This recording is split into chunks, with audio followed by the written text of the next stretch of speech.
Thank you, Mr. President. Thank you to the Senator for his comments. Before I start in earnest on the bill, I did want to say that this bill definitely gets something right. If you look on page 5, 7A, that is a great provision. That's probably something that's been missing. We want, when people have restraining orders or not allowed to come into contact with students or children, we want to be able to say, we're going to put you on leave. And I think that that provision is a fine provision to have. Other than that, I don't know that there's much good to be had.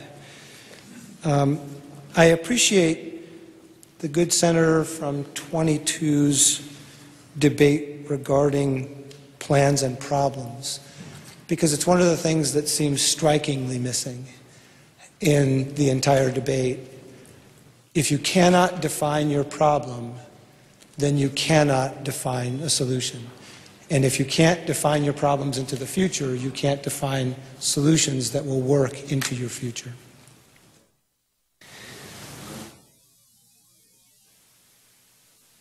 I wanted to make sure that everybody understood what happens if this bill fails today? What are the consequences of the failure of this bill on this floor today?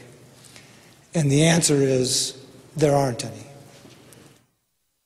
Because a system where we have issues that we haven't yet defined will continue until we can get together in a way that provides us the opportunity to determine how to fix and to define and solve those issues. There are a couple of provisions, Mr. President, in the legislation that are really pretty interesting, that I thought that we might want to talk about at least a little bit. There is a provision on page 7 under sub 4 where we talk about if, in essence, if an employee were wronged, that no action for money damage shall arise for failure to comply with the subsection. It's a really interesting provision that says, excuse me, if we are not in a position to make good on the provisions of this bill, of the law, that even though you're monetarily damaged, you will not be able to recover any of those monetary damages. I find that highly, highly objectionable.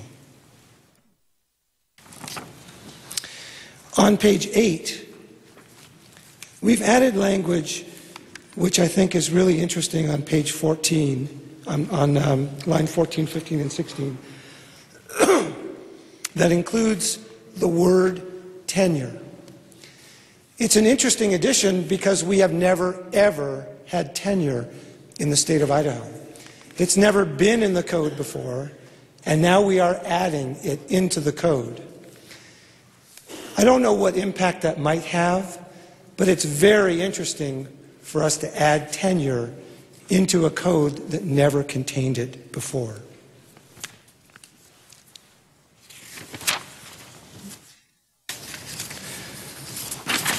Mr. President, there's a section in the bill that deals with what had been a floor for districts, and the good senator from 22 discussed it, where when you lose enrollment rapidly, we've always wanted to preserve the infrastructure in districts because that rapid enrollment decline can cause real difficulties.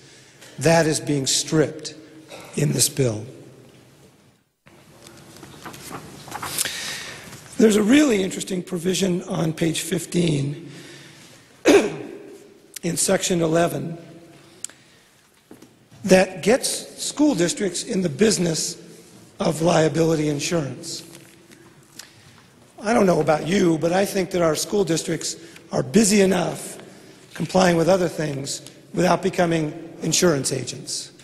I have no idea why that would be in this bill, but the idea that they would have to collect and disseminate information about liability insurance seems way far afield and certainly not supportable. We are removing, in this legislation on page 19, section 13, the early retirement incentive that has been debated very much in the last decade, without anybody being able to determine whether or not it saves money or costs money. But I would caution that if that costs money, it will be very harmful in terms of our economics as we move forward. In the provisions starting in section 15, when we talk about who we're going to negotiate with, we need to be clear that these provisions basically add up to the fact that if a school district board of trustees wishes to do anything to delay, deny, and reject, that all they need to do is that, get to a deadline, and then they unilaterally impose conditions. That's how this all works. The district can delay, deny, reject till the cows come home. They get to a certain date and they impose. We also have a provision which I think is really interesting that I don't think any of us would want to enter into. That's that we can negotiate about salary and benefits, but we can't negotiate about how much we work. It would be akin to us going to a company and negotiating a job and having them say, you can't negotiate how much you're going to work or how much we desire you to work. We're going to pay you X amount, we're going to provide you with health insurance, and then you find out that they want you to work 120 hours a week because, gee, that's what the job requires. I don't think anybody would normally accept that kind of limitation in what they could discuss when they were talking about their salary, benefits, and job position.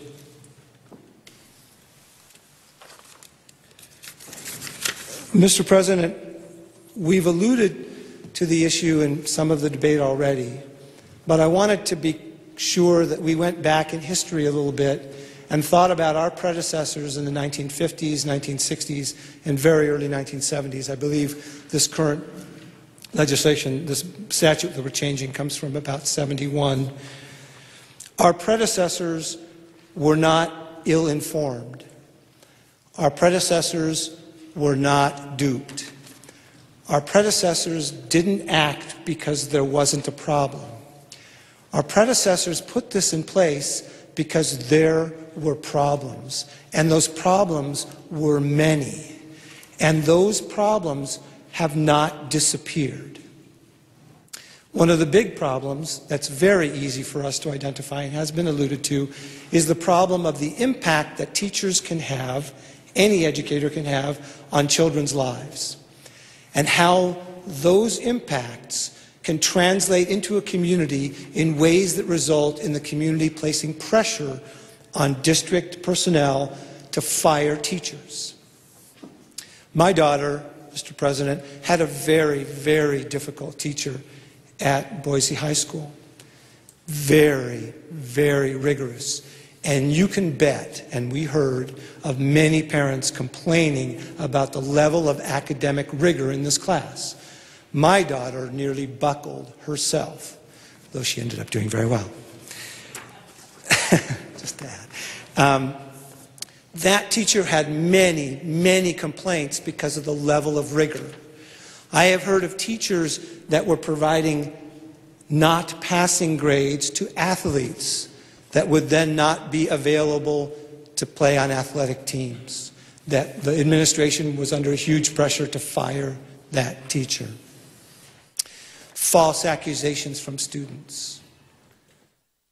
All manner of things can befall an educator on the front lines in their classroom, and if they aren't provided with the kinds of due process protections that we need, then all bets are off. And the people that apply that pressure will get rid of teachers even when they're excellent teachers. Mr. President, And members of the Senate, thank you for your patience today. Thank you to the people that did the reading of the bill. I urge you to think about the fact that not passing this bill today will not have any long-term consequences for us. We have the time to define our problems and define our solutions. And I urge you to vote no on Senate Bill 1108. Thank you, Mr.